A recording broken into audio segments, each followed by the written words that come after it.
Star Mahesh Babu నటించిన spider movie Tollywood లోనే కాక మిగతా ఇండస్ట్రీలో కూడా ఆసక్తిని పెంచింది. మొన్నటికి మొన్న రిలీజ్ అయిన టీజర్ రికార్డ్ లెవెల్ వ్యూస్ తో ట్రెండ్ ని సృష్టించగా కమర్షియల్ డైరెక్టర్ మురుగదాస్ ఈ చిత్రానికి దర్శకత్వం వహించడం, రకుల్ ప్రీత్ సింగ్ హీరోయిన్ గా, ఎస్.జె. సూర్య విలన్ పాత్రలు వహించడం స్పైడర్ కి అన్ని రకాలుగా ప్లస్ అవ్వబోతోంది. ఏదేమైనా షూట్ లో, బడ్జెట్ లో, సాంకేతికతలో మహేష్ మార్కెట్ కి ఏ మాత్రం తగ్గకుండా ప్రతి విషయాన్ని దగ్గరుండి జాగ్రత్తలు తీసుకుంటున్నారు మురుగదాస్. అయితే రిలీజ్ డేట్ పోస్ట్ పోన్ అవడం మీద ఎన్ని విమర్శలు వచ్చినా తాను ఈ సినిమా విషయంలో రాజీ పడేదే లేదని, అందుకే సమయం ఎక్కువగా తీసుకుంటున్నానని తేల్చి చెప్పారు మురుగదాస్. ఇదిలా ఉండగా తాజాగా స్పైడర్ స్టోరీ ఇదే అంటూ ఓ రూమర్ తిరుగుతుంది. దాని ప్రకారం ఎస్.జె. సూర్య ఓ డాక్టర్, ఎవరికీ తెలియకుండా అక్రమంగా కిడ్నీలు రవాణా చేస్తూ ఉంటాడు. అది తేల్చడానికి వెళ్లిన ఓ అధికారిని ఎవరికీ తెలియకుండా దారుణంగా చంపేస్తాడు సూర్య. ఆ కేసు ని కోర్టు సిబిఐకి ఇవ్వగా వాళ్ళు మహేష్ ని ఒక సీక్రెట్ స్పై గా నియమిస్తారు. విషయంలోనికి వెళ్తే టీజర్ లో కనిపించిన స్పైడర్ మహేష్ ఎవ్వరికీ తెలియకుండా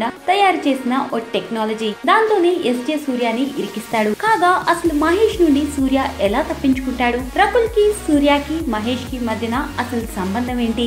అసలు స్టోరీలో హీరో మహేషా లేదా స్పైడరా అన్నది సినిమా చూసి తెలుసుకోవాలి. అయితే ఈ మధ్య లీక్ అయిన యాక్షన్ సీన్స్ కూడా ఈ స్టోరీకి తగినట్లుగా ఉండడం చూసి మురుగదాస్ మహేష్ స్పైడర్ రికార్డులని తిరగరాసేలా ఉంది మరి.